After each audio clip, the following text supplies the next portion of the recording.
Hi, good morning from Samarpan, and today is podcast number 9, or as we say in Thai, Gao. We've got a really special guest here today. We've got Prameet Kotak from, and I've got to get this right, it is BPET, and Prameet is here for a couple of days, spending a bit of time here at Samarpan. So Prameet, welcome to Samarpan. Thank you very much. Namaste. Namaste too, and it's absolutely scorching outside, isn't it today? It is. It's a beautiful day up here in Mulshi. So would you like to just maybe introduce yourself to the people that are watching and just give a bit of an explanation about who you are and a little bit about what you do, and then we'll get into a bit more detail. Yeah. Thank you very much for this opportunity. I am a wellness coach, and as part of being a wellness coach, I empower individuals with tools for physical, mental, emotional, and spiritual upliftment and enhancement. So what I am doing now in this year of 2023 and 2024 is traveling the world, empowering people with BPET, which is breath, prana, and energetic transference. The whole purpose of offering this program internationally to people all over the world is to get more people empowered using breath, using prana, and then giving them that power of transferring the prana or that energy to themselves or to somebody they love. Okay. Do you want to just maybe explain a little bit to probably the lay people that they might not necessarily know what you mean by breath and prana and energy transfer? So maybe you could just break it down just a little bit and explain what each part sort of entails. So breath is something that we are born with, and breath is something that leaves us when we die. So everything in the middle is the journey.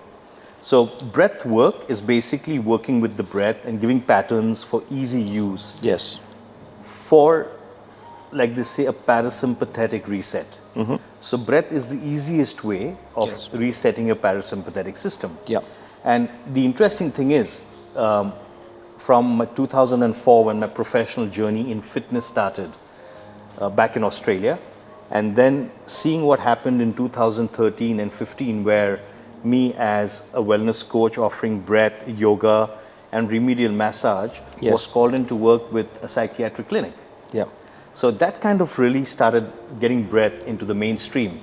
And now with mindfulness being an important part of, if I may say, the clinical setting, I thought of creating this program with simple to use breathing patterns, which then helps you recognize the prana, which in India we know as energy. Yes. And then once you build up that prana, how to transfer that energy. Now, for example, if people say, hey, listen, I don't know what this energy stuff is, the simple explanation to that is being in nature. When you're in nature, when you take that break, when you take that holiday, you feel great, right? That's simply put, transferring energy. Yeah. And how do we, in today's day and age, where we are surrounded by the digital age, how do we then create that nature frequency into our lives? It is by using breath, prana, and then manipulating positively that prana into energy transference. Okay. I think all of this stuff is really, really relevant to the work that we do here, but also, you know, the work that sort of is undertaken even in other outpatient settings like at Mumbai, but for people in general. Can you just sort of maybe explain your journey a little bit to how you got into this and, you know, what's been sort of going on? I think it's quite interesting. So my journey started very young. I was lucky to be born into a family with my father being one of the first black belts in India and my mom being inspirational, getting me into yoga. So marrying these two gifts that I got from the family lineage helped me empower myself through the natural arts throughout. And being born into an environment where sport was an important part. Yeah. Taking up sport was very easy. Yes. But what really worked for me was the karate part of sport, because in karate, they always balanced out the spiritual part with the physical part. Yes. So cut to when I was going to be drafted into the family business. I like the way you say drafted. A light bulb moment came to me, and I was like, you know what? I don't think I can do this. So I don't think I want to do this. Yeah. And the main trigger for me was seeing my grandfather, who had all the money in the world, in hospital with tubes through his body. And that was that moment where I asked myself, what's money? Where does it take you? Yeah. Does it make you happy? Yeah. And the answer was no. So I said, okay, I'm going to do something that's going to make me feel better. So I asked mom and dad for some money. I said, look, I'm backpacking. I'm going to Tibet in exile, which is Dharamsala. Go off on a bus as a teenager, and the journey unfolds. I read The Alchemist Oh, Paulo Coelho. by Paulo Coelho. Yeah. That sparks Yeah. my eyes with wow. Yeah. I start traveling, and then magic happens. I start walking in the villages of Dharamsala, and I find people living in huts, in homes, with their cattle, with their sheep, with their goats, and they're happy. And I was like, you know what? You don't need money to be happy. Of course, money is a blessing. Yeah. And that kind of prompted me to go to Australia, study, learn. I did my Reiki certification, I did my pranic healing certification, fitness certification, yoga certification, studied 3 years of massage in Australia, which again looked at working with energy, myofascial work, etc., etc., etc. And I put all of that together and created a system where I called it the RAPT system, RAPT, which is wow. Yeah. But that was when I was in the physical realm. Post 2013, when I went through my whole side of depression, substance abuse, went through a divorce, and that shifted my whole journey. That kind of started asking me who I am, what I do. And for those 2 years, between 2013 and 2015, I didn't know who I was. It was scary at that point. Okay. But when I look back, I'm like, you know what? That helped me de-identify myself from who I thought I was. Because I was making myself into something I was not.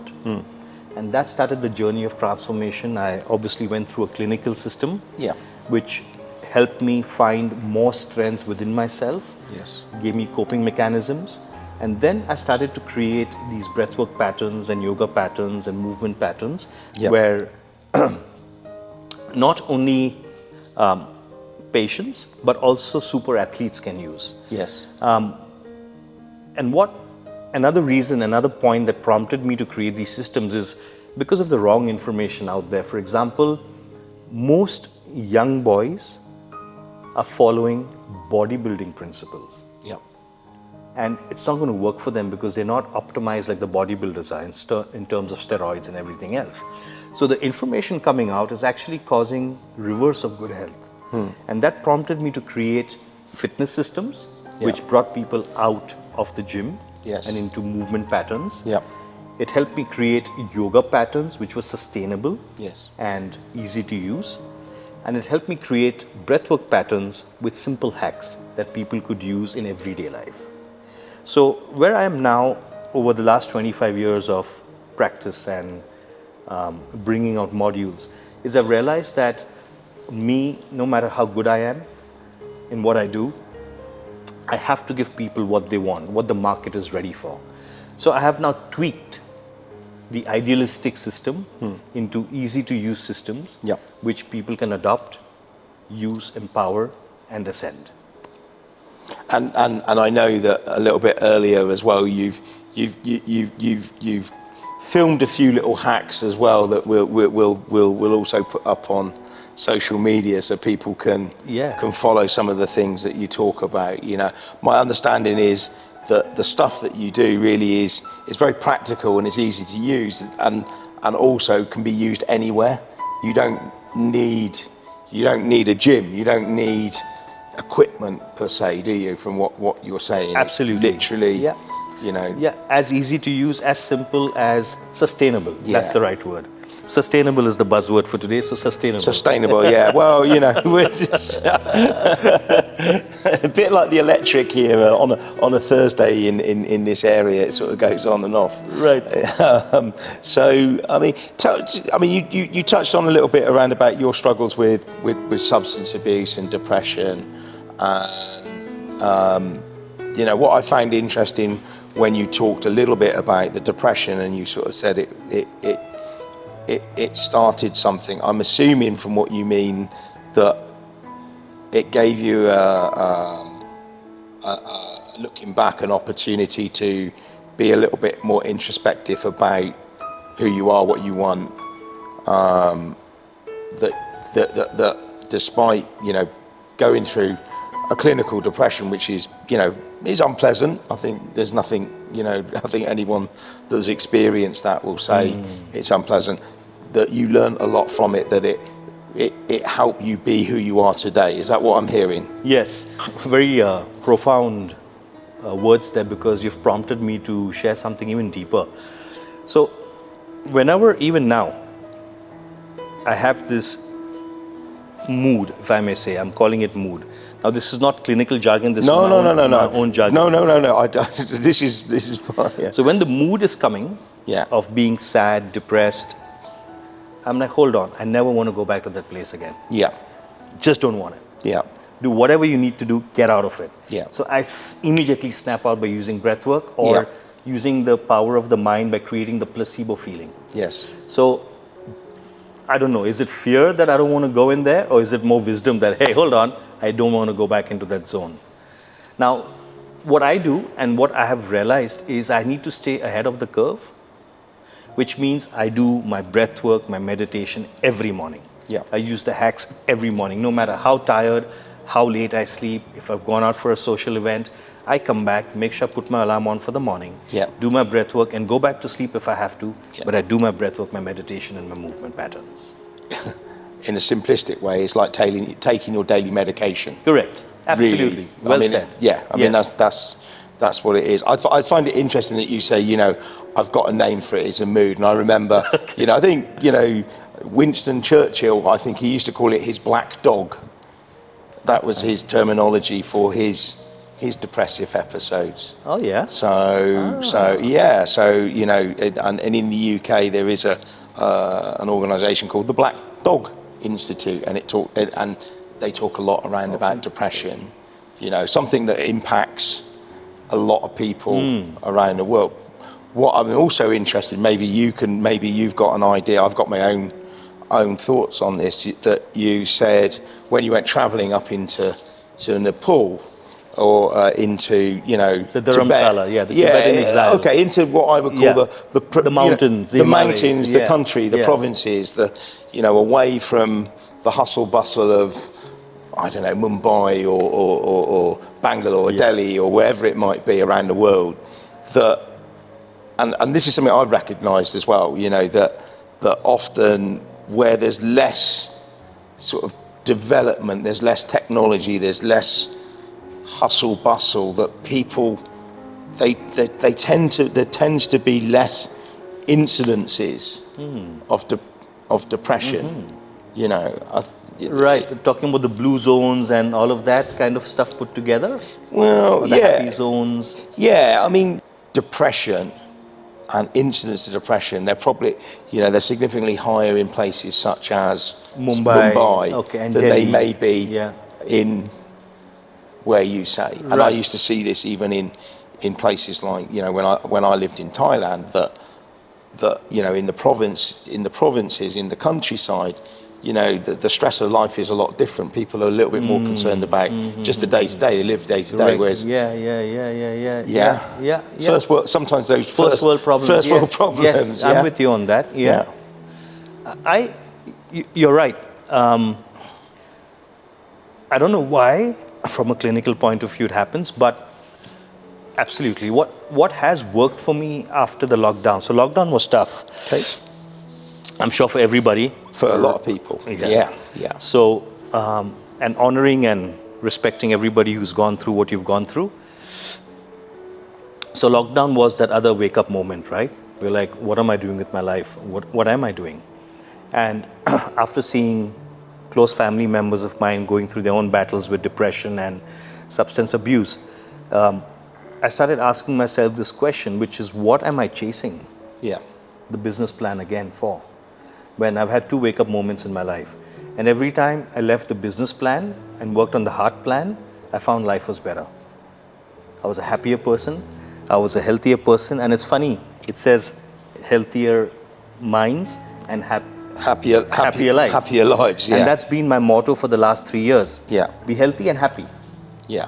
People ask me, what's your goal? It's to be healthy and happy. What's your goal? To be a good human being. So that kind of put the pressure away, you know, and I love using this word surrender. I know it's also part of the 12-point program. 12 steps, sorry. 12 steps, yeah. But for me, surrender is not like saying, oh, I surrender, I'm sorry. It's more like saying I'm flowing. Yeah. And that has really worked for me in the last 3 years, where whenever I get the load of expectation coming in, I'm like, universe, higher power, consciousness, God, gurus, masters, ancestors, all the gods. In India, we have a billion you have gods. many? You have many? So all the gods come. Let's party with the gods. Yeah. And that has helped me move away from the pressures of life. Yeah. And in saying that, I just have something really funny to add. So when I went to the mountains, this was 30 years back, I found it was so easy to meditate there for many reasons. One is there's no radiation, or there's less radiation, no networks in those days. Yes. And there's no expectation, right? Because you can't do anything if there's an expectation. You're stuck in the middle of nowhere. Yeah. Your only option is the bus that goes through those mountains, which could fall once a day or once a day, week. which could fall any moment. So you're happy you're not being on the bus. Yeah. So, cut to coming to Bombay. Coming to Bombay, listening to the sounds, the honking, the noise, the pollution, the radiation was difficult.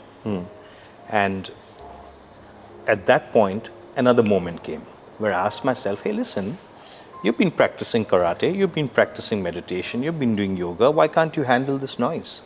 There's obviously something not within you that you've not trained yourself for this. Yeah. So that started my journey of training myself to be able to sit in the middle of the traffic in Bombay and meditate. So there was a point when I used to have those noise blockers that we use for heavy machinery. Yes. I used to travel in Bombay with the noise blockers. Can you believe that? That's how aggressively disturbed I was with the sound. Yeah.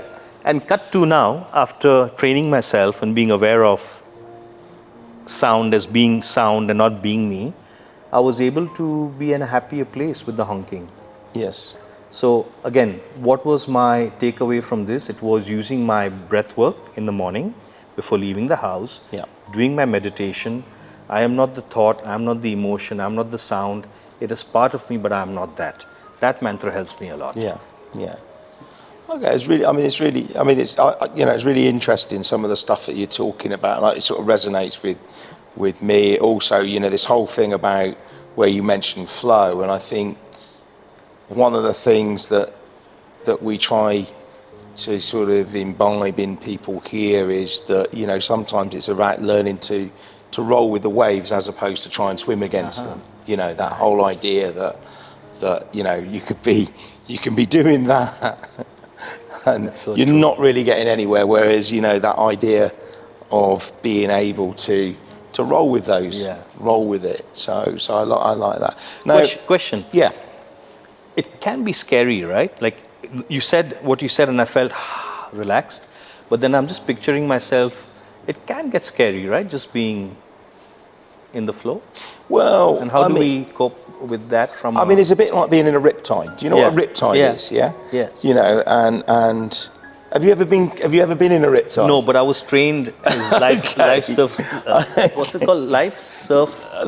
Surf life saving. Surf life. Okay, so an Australian certification for. So for anyone that is sort of is not familiar, riptides are something that sort of occur in certain areas on certain beaches and in a way they're really, really scary. So for anyone that's been caught in a riptide, the first thing that people tend to do is they want to swim against it. There's this, I'm trying to get out, and you have to, as opposed to trying to swim against it, you have to allow yourself to literally flow with the rip, and then you can get out of it. But the head, that flight part, often tells you to do the thing that is most least helpful. Is it called the limbic brain? Or Yeah. It will be related to the limbic system. So the whole idea is though that actually you have to literally do what seems the least natural thing is the actual most natural thing to do to get out of that riptide. So I'm just saying that whole flow thing, being stuck in a riptide, right? Very, very scary. So it's something you have to train yourself to mentally. Well, I guess practice with anything, isn't it? I think you will know this as a with the work that you do, and even for me, for the work that myself and my colleagues here do, is that as we say to our clients all the time, is we can show you, we can give you the theory, but until you practice it, then all it is a theory. It's like we can give you a plan, but all it is a plan until you implement it. It means nothing. So, in terms of, and if we go back to a fairly well-recognized treatment approach, which is cognitive behavior therapy, there's a lot of repetition in that. The way that you work with a client with CBT is that, it's repetition, and it's repetition and reflection and repetition and reflection, so that you start to develop a different way of thinking. All right, so it's always, so you challenge the initial thoughts, and then you get, eventually, you start to think differently. This is in very layman's terms. I'm not going to pitch it on, from an academia sort of point of view. Yes. So with any of these techniques, with any of these interventions that people put in, it's practice. Because I'll get a client and I'll say, okay, you've done this breathwork exercise, or, oh yeah, I did it, but it didn't work. How many times have you done it? Well, there was only the once.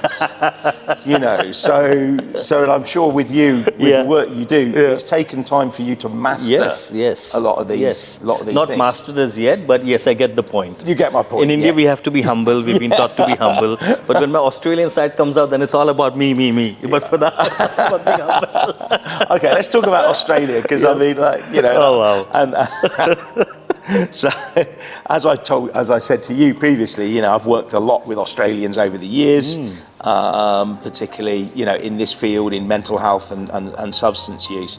I'm working with, professional sports people and professional sports organisations like the AFL, the NRL, those types of things. So, I know that you're involved in cricket, golf. Cricket, golf and stuff. I know that you've been badminton. Doing badminton, okay, I didn't know that. We'll talk about cricket for a minute, because that's one of my sort of...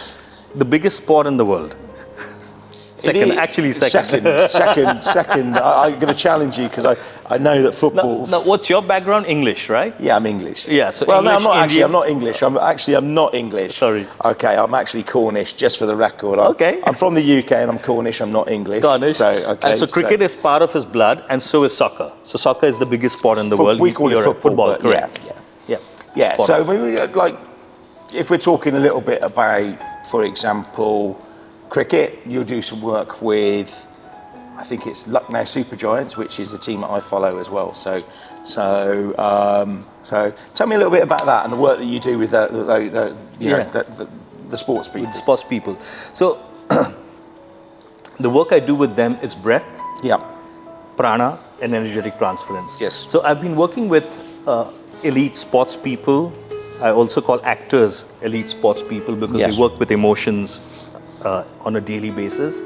I also work with top corporate CEOs, who I call elite athletes myself. Yes. What I have found is everyone's looking to optimize performance. Yes. But then they forget the basics. Yeah. And the basics is where it all exists.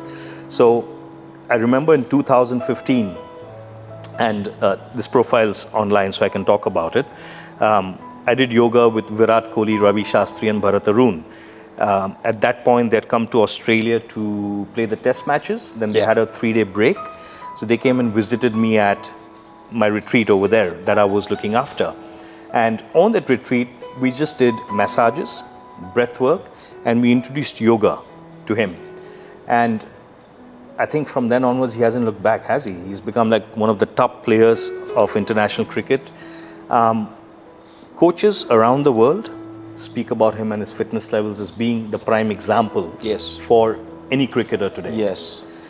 Cut to working through different athletes, different sports people. Most of them I can't name, so Yeah, I'm sorry of course. for that. Yeah, yeah. Working with elite golfers. One of my golfing clients represented India in the Olympics. I can take his name. His name is Udayan Mane.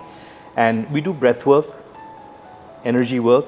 And the interesting part is when we do this, it kind of allows the brain to speak honestly. I don't know how you would term this in your clinical way, but the moment we finish the breath work, the energy work, and we empower him to transfer the energy, he feels empowered and he's like talking about things that don't really matter, him or whichever athlete. So the 5 days I spent with the Lucknow Super Giants, we did a lot of work with the coaches. So the coaches were trialing the program. Yeah. And the interesting thing is the elite sports people found value in the breath work, in the basic breath work. Yeah. And that essentially is what I have found all over the world, whether it's a patient, whether it's an elite sports person or a CEO. Right now, with the way things are, breathwork is trending. Yes. And I thought about being a little smart and got my Australian side in and got the breath, prana, and energetic transference as a mode of giving people that power. Australia for me is my spiritual home, believe it or not. Yes. On the day I landed into Australia, the first day I went to college, I actually slept on my bus and missed my bus stop. Went to the bus driver and said, "Hey, I'm so sorry. I'm lost." He's like, "No worries, mate." He turned around and he dropped me back. I mean, that was the start of my spiritual journey in Australia. And then cut to, I kept traveling between Australia and India, working with athletes, sports people, CEOs, Samarpan. Yes, you've done And some work with I've just found universally that the easiest hack is the healthiest hack, Yeah. as shared with me by Mr. Jaunty Rhodes, who I'm doing some work with him actually. Yes. I'm on his online platform. Yeah. It's called Life by Jaunty, and I'm one of the inspirers on his platform for breathwork. So for those that might be a little bit younger, because some people are a little bit younger, they won't remember John T, will they? That's true. But I mean, he was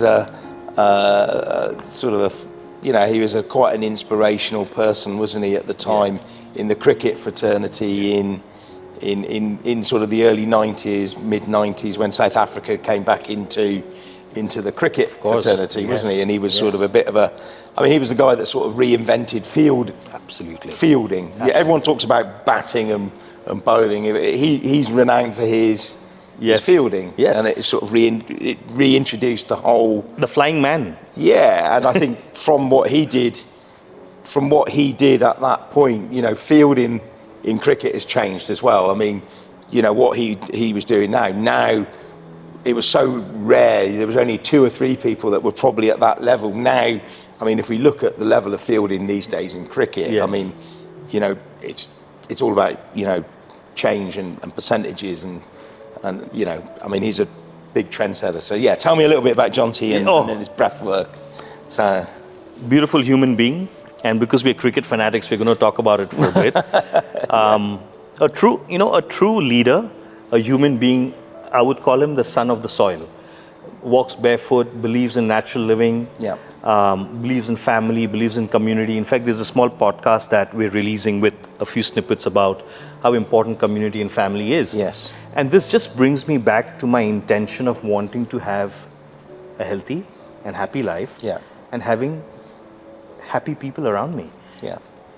Thank you. You're one of the happy people around. The cameraman at the back is a happy person. I'm in this beautiful place called Samarpan. So grateful, so thankful. And just being surrounded by lovely people like John T. A special shout out to even Justin, Chris, and the whole coaching staff of LSG that have been so profound and advanced in the way of thought of bringing breathwork into mainstream. Not to forget Mone Mokel, so thank you very much for all of you and all the time we spent together. Also very grateful of having a champion like John T guiding me. I call him the white guru. I shouldn't say that actually. Cut, huh? You can't say that. You can, it's all right, don't worry. Yeah. But yeah. So he's like a guru, a mentor, and a Yeah. lovely person. Yeah. And the interesting thing is, he's still full of beans. Yeah. The 5 days I spent with him, I lost 3 kilos. Just by spending time with him. He's up from 5:30 in the morning. He sleeps at 11. He's like those Energizer bunny. Energizer bunny, like the Duracell bunny. Yeah, like the Duracell. Full of life, full of beans, always helping. Yeah. So yeah, I mean, I've been lucky to work with individuals that matter, and for the very reason because I believe that if each one of us is happy and healthier, we'll be nicer, which means we'll have less cruelty towards animals and plants. So my purpose, if you ask me, Prameet, what's the legacy you want to leave behind? I would be like, just happier, healthier people. So we have a happier, healthier world. I'm glad that you mentioned about, family and community, and you know, one of the things that is so important, particularly for the types of clients that we get here, is that people sort of reconnect with that. I'm not sure what your experience of people with substance use disorders has been, but you know, more often than not, they become disconnected from family or community. There's a lack of connection that you know, sort of reintroducing that into their day-to-day life, I think is really important. You know, that's why we do a lot of stuff here, not just on an individual basis, but you know, in a group basis. The evidence is very clear that you know, the way that treatment is effective for this particular clientele is through a sort of, you know, is through community, through, you know, through group, through connectivity. And even if someone has maybe struggled with that in the past, it's still very important for them to do that. That just individual, individual work is not really necessarily the only thing that our clients need. You know, sometimes clients are, oh, you know, I only want to do individual work, and it's like, actually, it's really important to be around other people. You know, people start to see a bit of a sense of hope. Yes. You know, when I have a client that comes in and, you know, when they first come in and they're not very well, they're physically bad, but then they see someone that's been here for a little bit longer and they think, oh, actually, you know, I can see that this person's changing. Yeah. You know, the installation of hope. Yeah. And that was more real for me in the lockdown. I actually started valuing relationships after that more. Yes. Yeah. I mean, it was a difficult time for everyone, wasn't it? Well, I think it was. I don't normally like to say everyone, but I think with reflection I think if anyone is honest with it, it was quite a difficult time, and we're seeing the effects of it coming through. Yeah. The impact on mental health from the lockdowns is now starting to show. You know, there's ample, you know, there's ample information there now that's being collected, data that's being collected of the impact of those lockdowns. You know, not just anecdotal. Right. Yeah. You know? Well, just a time bomb waiting to happen, wasn't it? Yeah. I mean, it was, you know, yeah. I mean, I from my own personal experience, you know, you go from being, you know, super connected, being completely sort of, you know, around people, you know, the stuff is going on to the point where literally the whole thing, everything just went like that. And, you know, people were separated, you couldn't meet people, the only time you could see them was if they weren't in the same household, then you had to do it all through thing, and you was in this constant, you know, for a lot of people, in a constant state of fear. Am I going to get it? Are they going to get it? Or if they do get it, are they going to be okay? I mean, there's a lot of, you know, of traumatic experience through that. You're right. I mean, the first sorry, I'm laughing about this, but when I look back at myself in the first 3 months, and I was scared, but Yeah, I mean, I can imagine. Thank God. And in spite of having all these tools with me, I was pushed into a corner for those first 3 months. Yeah. Yeah, absolutely. It's a very difficult thing because I think it was, Yeah. and it was also so indefinite. Yes. I mean, I think if I look back from my initial feeling was, okay, I'm a little bit, a little bit scared, but then it's like, okay, it's probably not gonna, we fix stuff really quickly, everything will be okay. This isn't gonna last long, and then, maybe the first few weeks. It's like, oh, okay, this is actually quite nice. I've got sort of like a little bit of spare time. I've got a little bit of, this is quite nice. And then it's like, when's this going to end? When's this going to end? How long is this going to go on? And I mean, for a lot of people, this went on for, it was nearly 2 years, wasn't it? Yeah, it was. Yeah. It was like nearly 2 years. Yeah, absolutely. And human connections, we lost so many, we built so many. Yes. So many questions. So many conspiracies.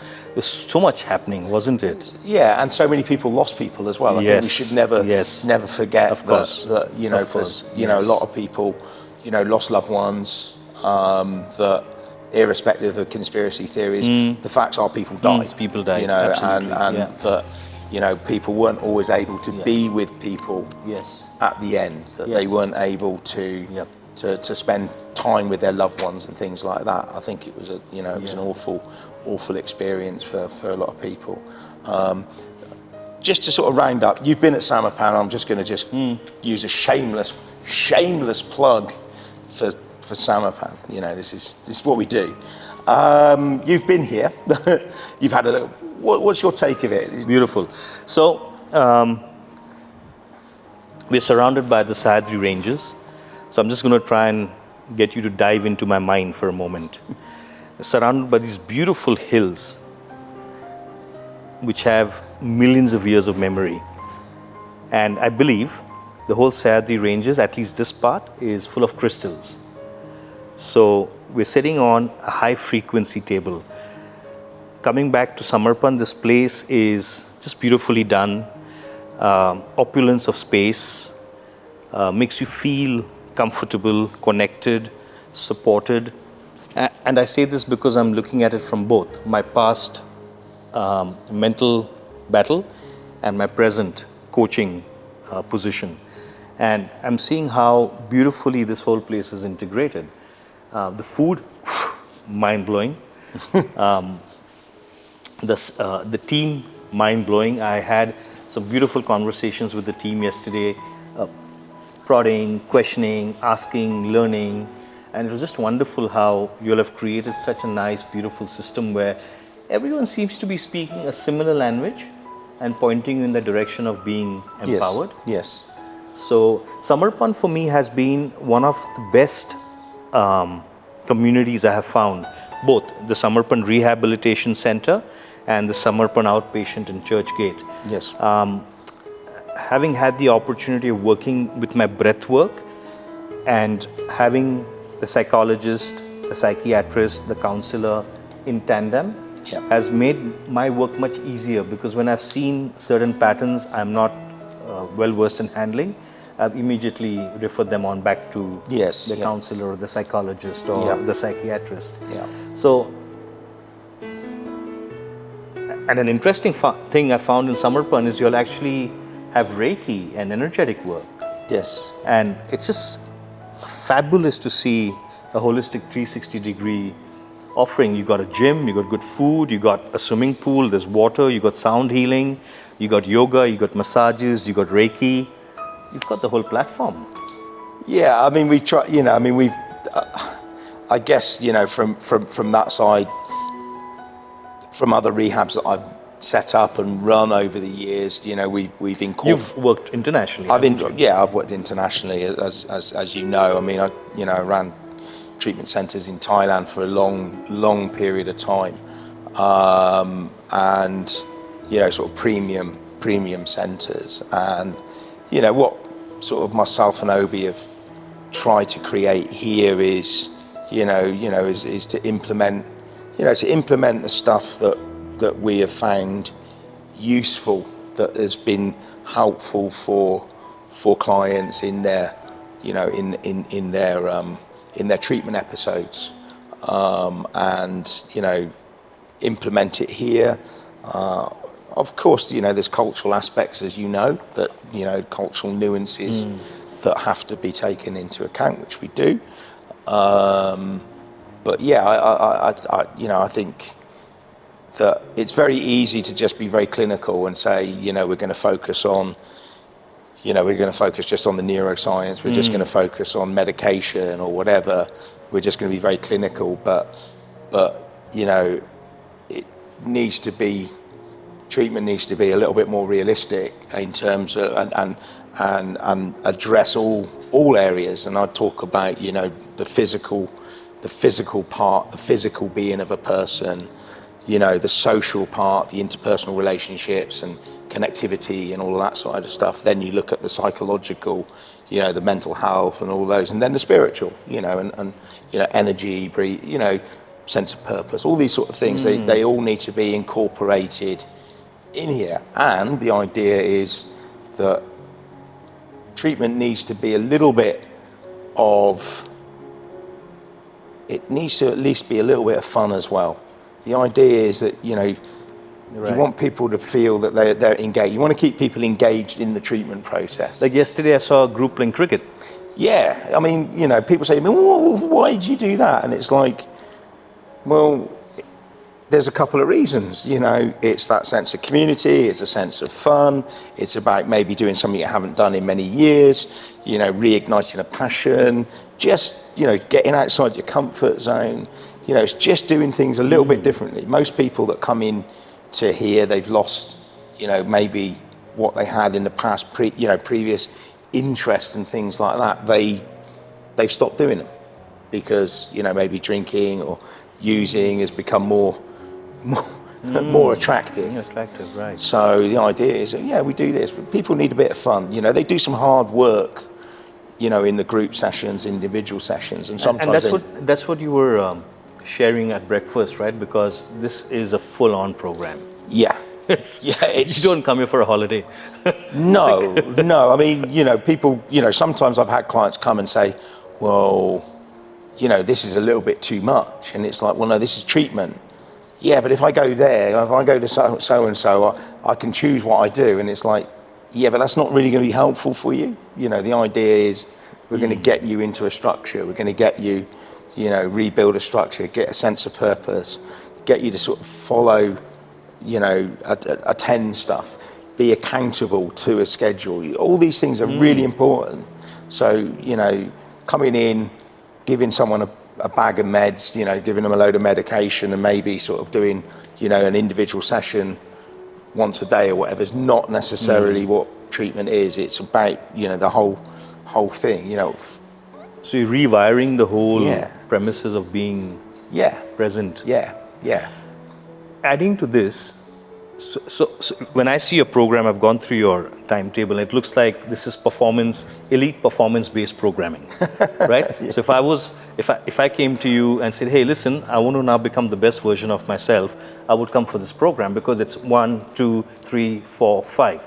Now for an athlete, because you work with sports people. Yeah, of course. Yeah. And when I was in my leisure sporting days, I'm calling it leisure because I didn't play elite sport, but I did CrossFit and, you know, bodybuilding stuff. I used to be on stimulants all day. Creatine, glutamine, caffeine, B12, B16, blah, blah, blah, blah, blah.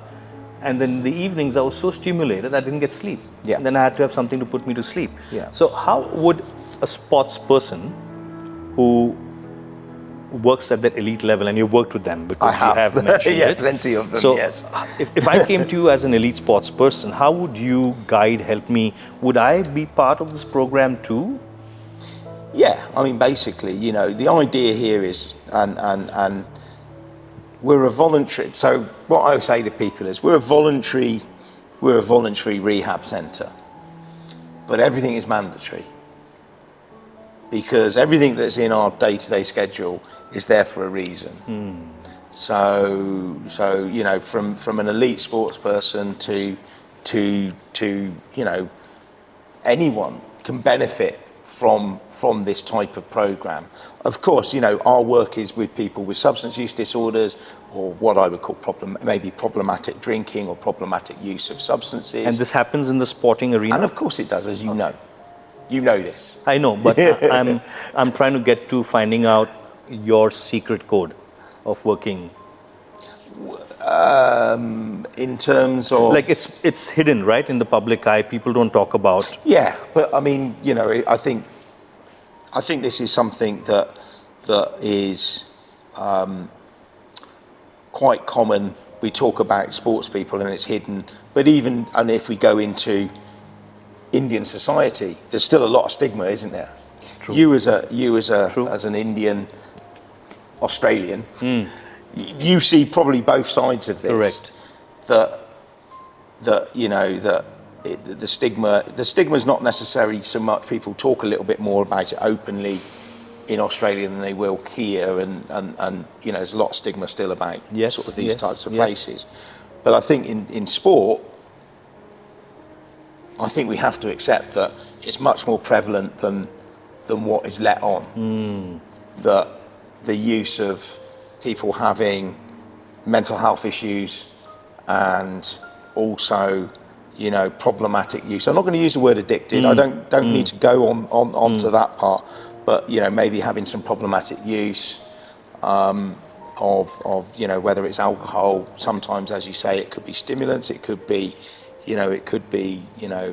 prescription medication.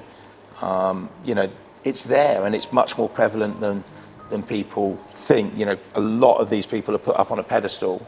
However, they still have the same. They still have the same feelings and emotions that you and I have. They still have some of the day-to-day issues that you and me have. Right. Relationships, no different. Doesn't matter if you've got money. People with money still have relationship issues. Right. Yeah. Yes. Okay. They might not necessarily have financial issues, but they'll have some form of issues. So this is, wow. And the idea really is about treatment and whatever. When we're working with clients here, after 7 to 10 days, it's not really so much about the substance. It's about the person. That's what it's really about. Wow. And building better coping strategies. Being able to handle life. Most people are using substances because, whether they've got trauma, from childhood, adverse childhood experiences, that's one of the things that, impacts people. There's 10 areas of that. I don't need to go into the whole 10 areas, but there's sort of 10 common themes in ACEs, that have an impact. But, people have different, situational things that happen in their life that people aren't always taught things like, people aren't necessarily taught things like mindfulness, breath work, and actually these are really useful skills. Yeah. It's more about the person as opposed to the substance. Yeah. And I mentioned the ACEs, the adverse childhood experiences. If I'm there's 10 sort of common themes. I'll give you some examples just because you asked me. You sort of said, well, what are they? But some of the common ones would be physical abuse, sexual abuse, witnessing violence, parental discord, separation of parents. These are these are 3 or 4 of the sort of the 10 that are in there, and we have to accept that a lot of people go through these, and how they handle them is different. Not everyone ends up using substances and alcohol despite their adverse childhood experiences. But some do. Right. So we work with that. So sports people, they experience this sort of stuff as well. Working with, and having worked with, a significant amount of Australian sports people, that for quite a lot of the people that I'd worked with, and unfortunately I can't use the names because of confidentiality. But significantly very high profile people that a lot of these people also had sort of quite significant adverse childhood experiences as well. So So, their ability to cope with things was not always that great. They also didn't necessarily always have a great support network around them. I think that's quite common. I think it's getting better now, I'd like to think. But, mental health and welfare around high-profile sports people is not always there. And, people are all of a sudden, they're thrown into the limelight. They've got all these people around them. Everyone wants to be their friend. Everyone's, and everyone's got their hand out. Do you know what I mean? There's a lot. True. I mean, it's really tough. People say, I'd love to be famous. Believe me, Yeah. I mean, having worked with multiple people of very high profile, I don't think I'd want to be anywhere near it. The adulation and stuff like that. Okay, it might be right for a little period of time, but, I look at people like Virat Kohli or Sachin Tendulkar. I mean, they can't go anywhere, can they? They have to leave the country. I mean, literally, they can't go have anywhere. To leave the country and go for a holiday. I mean, you're in the spotlight constantly. You go out for dinner, and all of a sudden you come out, and there's a couple of thousand people waiting outside the restaurant. Yeah. Just to add to this, a friend of mine owns a restaurant in Adelaide, Australia, and his son had no idea who cricketers were. Yeah. So there were these bunch of Indian cricketers sitting on the table and eating a meal. So this guy comes from college, comes to help his dad, has no idea who the cricketers are. Yeah. And at the end of the meal, the cricketers told the dad, "This is the best meal we've had. For the first time, no one's asked us for an autograph." Yeah, I mean, I mean, it's true though. I mean, I really feel for Right. I feel for them. I think there's a lot of. It's very easy to say, that they're really lucky, they're really privileged. Most sports players at elite level have made a lot of sacrifices to get where they're at. People forget that. Yes. That the percentage that make that level is so small, and the sacrifices that they have to make to get there is significant. So with that comes a lot of challenges, a lot of blessings, of course, a lot of challenges, and a lot of mental health challenges too, right? Yeah, I mean, look, I think one of the interesting parts is around, when we've had work with clients that, that come from that background, what's really important is that they're treated as a normal person, that, that they're not treated as their persona, so as to speak, not that public persona, whether they've got a particular nickname, and, the first thing is, and again, I'm not going to use the name, but I can think of one person that Obi was working with, and I know that people were, they came in and all they wanted to do was talk about their career, their football career, and then even some of the staff were started to call that person by their nickname, because they got a famous nickname, and as Obi said, he said, well, he said, we stopped it straight away, we stopped that. It's actually, we want to know who you are, not that person that's out there on the football field. We want to know the person that's sat here. Right. Because if you're sat here for a reason. It's not about what you did on the football field. Wow. So I think it's really important that they're able to, that they have to be be treated as a person as opposed to the professional persona. And we do that with, I think that's something that sometimes, again, when we get doctors that come in for treatment, often doctors, they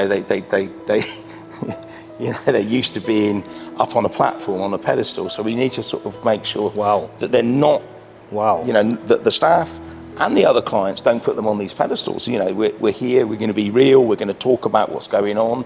You can be honest, you can be open about it. What goes on in here stays in here. I think that's always important. We spend a lot of time in with regards to confidentiality. That's really important. I remember years ago, and it was really, really funny because we had this very high profile rugby league player came into treatment, and it was a huge thing going on in the press, in the Australian press, and somehow they had said this guy had gone to Thailand for rehab, and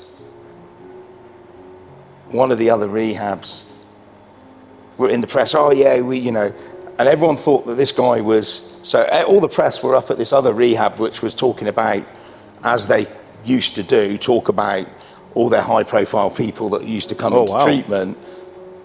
They were down with us, and the interesting part was, the club said, the reason we deal with you is because no one knows that they come to you. And rightly so, right? And so, so we was laughing. We were like, they're up there sort of like saying this guy's up there. He's down here. Yeah. The player didn't even know that it was going on, at this point. But, But, this is what it's like. So I think, confidentiality is really important for sports people as well. But they need to be, they being treated as a person as opposed to, the persona. The persona, correct. Yeah, very important. The de-identification of the illusionary self. That's how I see myself whenever I get into this whole persona of being a healer, which I don't like to call myself, because I personally don't think we can heal anyone. We can just empower them, like you said, right? Yeah. Give them tools and they got to do the work themselves. Yeah, I mean, the way I look at this, and often people say to me, Martin, if I send them to you, what's the guarantees? Can you cure them? And I'm like, no, it doesn't quite work like that. The idea here is that we give these people a space to be, reflective, introspective, facilitate a process of change. We facilitate that, but ultimately the responsibility for that change comes from that client. I had a client say to me this morning, thanks to you, I'm making all these changes. And he said, hang on a minute, you're doing the changes. We're just here, Amazing. We're just part of this journey. We're helping you get there, but it's you that's actually making the changes. You're the one that's doing this. I think it's really important for anyone that comes into treatment to understand that when they come in, that a therapist is not the person that is going to cure them. The therapist is not going to be the person that has all the answers. I don't have the answers. You ask me a question, I'll ask it back to you. Interesting. Okay, I want you to try and sort of answer the question yourself. It's all about empowerment. Right. All right. I'm not here to solve your problems. I'm going to help you solve it yourself, because the last thing I want is people to become dependent on me. Yeah. So. Yeah. So, and that does go against some of the stuff, particularly here in India, where a lot of people, I want you to cure me, I want you to solve my problems, can you do this? Yeah. They look at it as like, well, come in, I'll give you a diagnosis, I'll give you some tablets so you can walk away, So it's a process. So my career has had two parts. One was the physical part, which was fitness-based and everybody just wanting the magic pill to lose weight. Yes. Right? Yes. So I'm saying pre-lockdown and post-lockdown. Now, post-lockdown, it seems like the brain has become the most important organ. Yes. Do you see that happening? Post-lockdown, what do you mean? Oh, the brain. Like the body was the most important part. Everyone just wanted to look good. But now people are like, hold on, the organ, the brain, also requires some work. Well, so I mean, do you you see can that look transition good. happening in your experience? Well, is mental health more mainstream? Is mental health more spoken about? Or, I'm sorry, so I guess different cultures will have different ways of looking at mental health. But where do you see yourself sitting on in terms of empowering individuals in society, in communities, and now physical health and now mental health? Yeah, I mean, it's a good point. I mean, I think, I go back to the part, you can look good, but you can be really miserable. Correct. You can be, what you see on the outside. That was me many years back. People say, but what's not actually going on inside is completely the reverse of what people see on the outside. So, to me, I think the most important part in any stretch is that, mental health is so important, because if you've got good mental health, then, the physical health, you can take correct. care of that. Yes. But if your mental health is really not good, I mean, you can have all the muscles, you can have the tan, you can look great and stuff, but you inside, you're absolutely rotten. Yes. And I think, that a lot of people can relate to that. I look great, but actually, my life's a mess. Correct. My life is a mess. And I'll put my hand up for being one of them, where the focus was so much on physical that... Yeah, I mean, look, a lot of people, and it's not just on the physical part, a lot of people portray something that's not really thing. So, I don't talk about, it might be someone, for example, that's really super successful in business, but correct. in their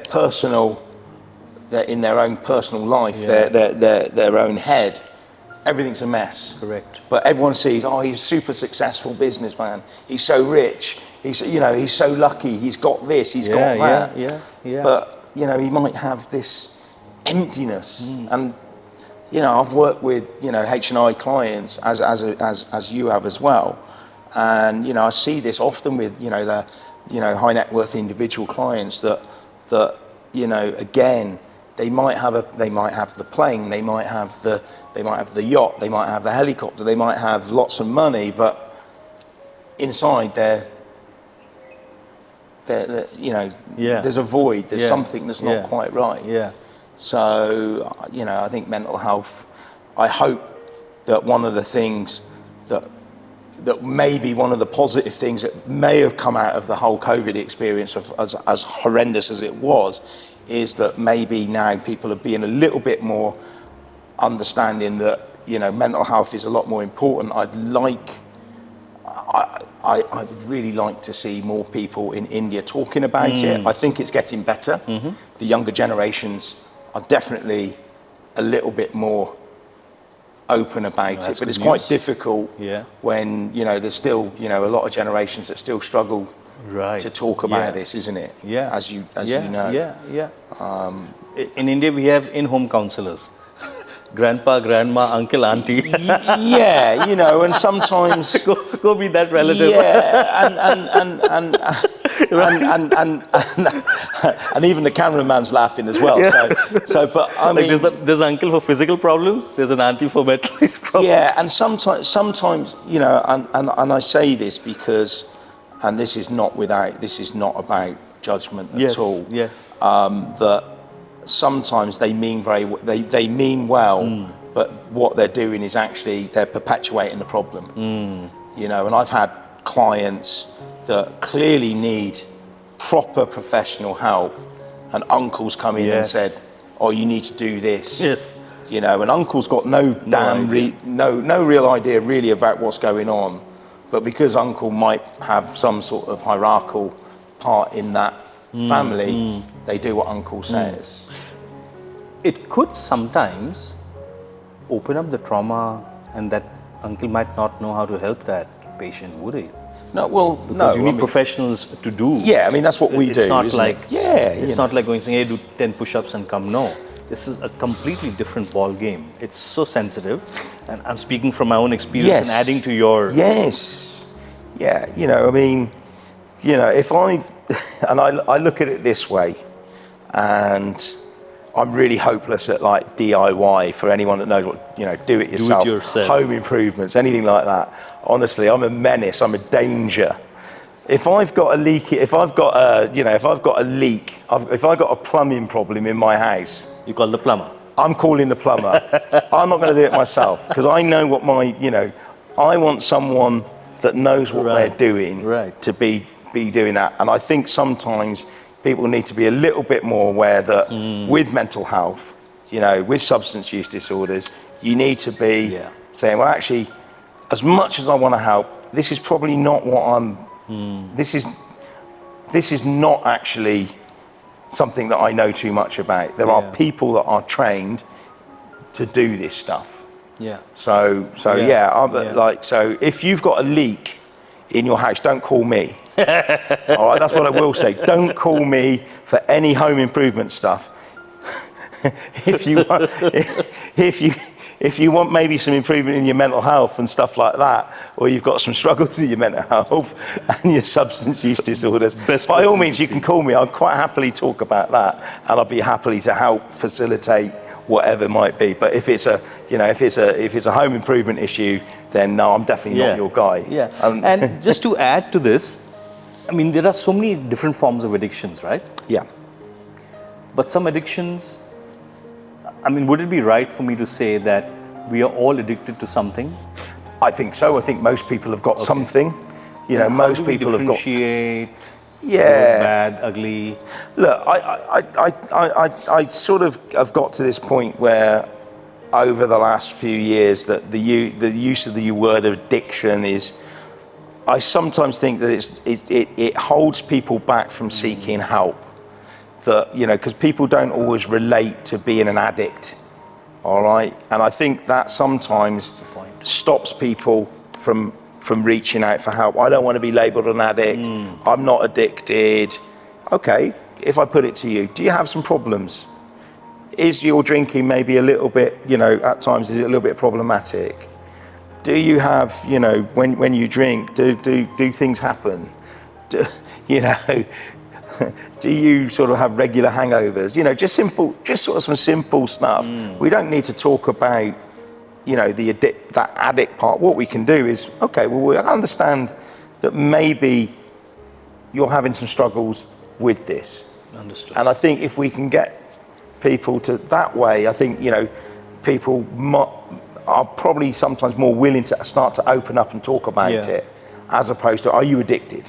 Yes. But I agree with you that, most people have stuff that they probably do in excess, all right? And the way I look at it is, if it starts to impact on my health, on my relationships, on my finances, on my whatever, on my work, then it is definitely problematic. I've got stuff that I like, joking aside, I love collecting shoes. It's a standing joke. Yeah, I train, train. I mean, standing joke. Okay. If anyone wants to give him anything for Diwali, you know what to give him. Yeah. Nike Air Force Ones are my favorite, by the way. But a lot of people joke about it, and it's a standing joke in my family as well. That, goodness me, you've bought another pair of shoes. So I think everyone has some. Right. Everyone has something. It just depends on what it is. So how do you handle that part of yours?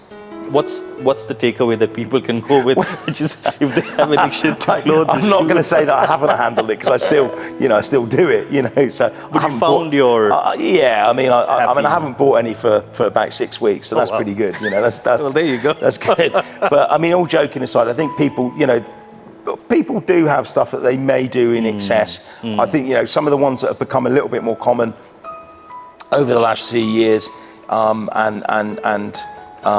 even I find myself doing this a little bit, is excessive use of the phone. I tend to find that I spend a lot of time online, and yes, a lot of that stuff at the time is work. Yeah. But I probably do that, and a lot of people will relate to this. And anyone that's watching this, a lot of our clients, when they first come in, they have difficulty. We allow our clients to use their phones here. We're a little bit different than a lot of treatment centres, but they're only allowed to use them in certain areas. And because of the time of the schedule that they ain't got a lot of time to be using them anyway. So we're getting them to learn to have that technology and use it effectively.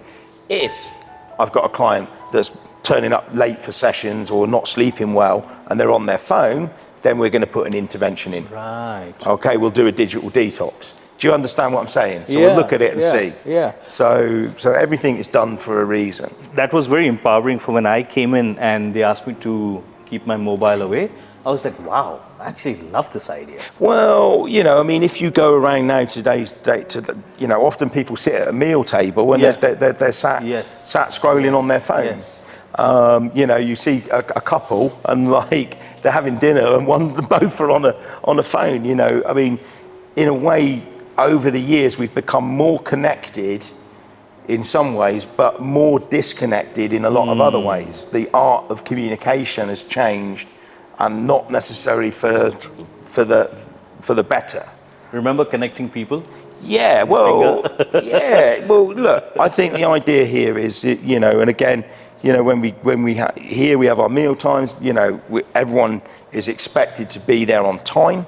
Yeah. Okay, you know, they're expected to sit there and have their meal with the other group of clients and the staff. It was so nice to actually have that meal last night and Yeah. this morning without any technology. It's great, isn't it? It was amazing. It's amazing, isn't it? It You just know? made me feel more wanted as Yeah. opposed to, Yeah. like, because the person wasn't being distracted by the phone, it just made me feel more wanted in that Exactly. space. So yeah, so there's all these little Yeah. bits. Yeah. So anyway, I think we probably talked for probably about an Superb. hour. Wow. So it's a long Wow. one. So Last but not the least, Go on. I know you don't like to do DIY, but so I'll ask you first, and then you ask me, and I'll give the 5 tips for people Okay. from a breathwork point of view. Okay. But could you give them like 3 to 5 tips on daily management of emotions or thoughts, or how to just be a nicer, happier, healthier person in the day? I think one would be, you know, keep a daily journal. All right. I think that's really helpful. Secondly, exercise. Get some exercise each day. Physical movement. Some physical movement. 3, you know, eat healthily. You know, I mean, these are really, really simple things. 4, talk. Talk to people. You know, I think that's always, you know, talk to people. 5, make sure you get adequate sleep. You know, look after you know, try and make sure that you get sleep. These are really just some really basic stuff, but very simplistic. Okay. My 5. Okay. Eat well, move well, sleep well, be grateful and thankful every moment. And the 5th one is breathe. Okay, we're pretty similar. Very similar. Very Okay. similar. All right, well, look, thank you, Prameet. Thank you so Been much. a pleasure. Thank All you. right.